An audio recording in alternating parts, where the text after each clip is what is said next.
अगर आप बार बार बेसन के पकोड़े खाकर बोर हो गए हो तो इस रेसिपी को एक बार ज़रूर ट्राई करके देखिए।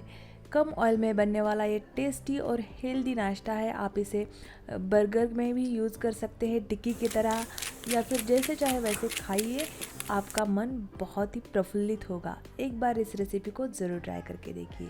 चलिए रेसिपी शुरू करते हैं। Welcome to my channel Suchita's cooking में आपका स्वागत है। तो फटाफट इसे हम बना लेते हैं। सबसे पहले बारीक कटा हुआ पालक लेना है, हाफ बंच लिया है मैंने ये।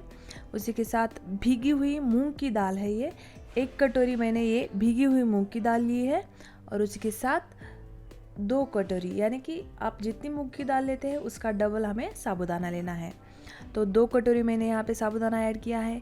फ्रेश बारीक कटा हुआ हरा धनिया, बारीक कटी हुई 1-2 हरी मिर्च और बारीक कटा हुआ प्याज भी लेना है। उसी के साथ अदरक और लहसुन 1 टेबलस्पून मैंने इसमें डाल दिया है, पेस्ट है। और जीरा ऐड करना है। उसी के साथ अजवाइन 1/4 टीस्पून लिए मैंने। नमक डाल दे टेस्ट के अकॉर्डिंग, 1 टीस्पून लिया है मैंने यहाँ पे। और लाल मिर्च पाउडर ऐड करना है। उसी के साथ हल्दी पाउडर, और बाइंडिंग के लिए हमें बेसन यूज़ करना है। 2 टेबलस्पून पहले डाल के देखिए, अगर आपको लगे बाद में कि इसमें बाइंडिंग के लिए और भी बेसन की ज़रूरत है तो थोड़ा सा और भी ले सकते हैं। अब अच्छे से इसे मिक्स करना है।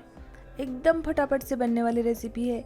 अगर आपके पास भिगोई हुई मूंग दाल और भिगोया हुआ साबूदाना हो तो एकदम फटाफट से बन जाती है ये देखिए। और पालक की वजह से हेल्दी भी बनती है। तो इसे मैंने इस तरीके से अच्छे से मिक्स कर दिया है। अच्छे से मिक्स होने के बाद इस तरीके से थोड़ा पोर्शन हाथ पे लेना है और इस तरीके से प्रेस करना है, टिक्की की तरह शेप देना है। बहुत ही अच्छे से बाइंड हो जाता है, बहुत ही अच्छे से ये शेप ले लेता है। पैन में मैंने 2 टेबलस्पून ऑयल लिया है। आप चाहे तो इसे फ्राई भी कर सकते हैं, लेकिन मैंने इसे शैलो फ्राई किया है कम ऑयल में। तो एक बार पैन में जितनी टिक्कियाँ आ जाए उतने इस तरीके से डाल दीजिए। अब इसे अंदर तक अच्छे से सीखने देना है, एकदम गोल्डन ब्राउन, ऊपर से क्रिस्पी, ऐसी ये टिक्की बनती है। अब इसे आराम से लो फ्लेम पे या फिर मीडियम फ्लेम पे सीखने दीजिए। एकदम अच्छे से गोल्डन ब्राउन कलर आ जाता है इसके ऊपर, बहुत ही ब्यूटीफुल कलर आया है, आप देख सकते हैं। इस तरीके से इसे पलट देना है। एकदम फटाफट बनने वाली रेसिपी है। बच्चों के लिए तो ये बहुत ही बढ़िया ऑप्शन है, क्योंकि बच्चे अक्सर पालक वगैरह नहीं खाते हैं। तो इस तरीके से आप बना सकते हैं।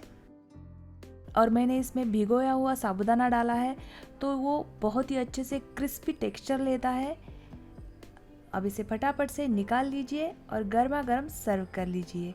ये देखिए कितने प्यारे लग रहे हैं ना ये। और बस दोनों साइड से फ्राई होने के बाद इसे हमें पेपर टॉवल पे निकाल लेना है ना। बहुत ही बढ़िया रेसिपी, बहुत ही फटाफट बनने वाली है, हेल्दी भी है, टेस्टी भी है, क्योंकि हमने इसे शैलो फ्राई किया है तो हेल्दी भी है।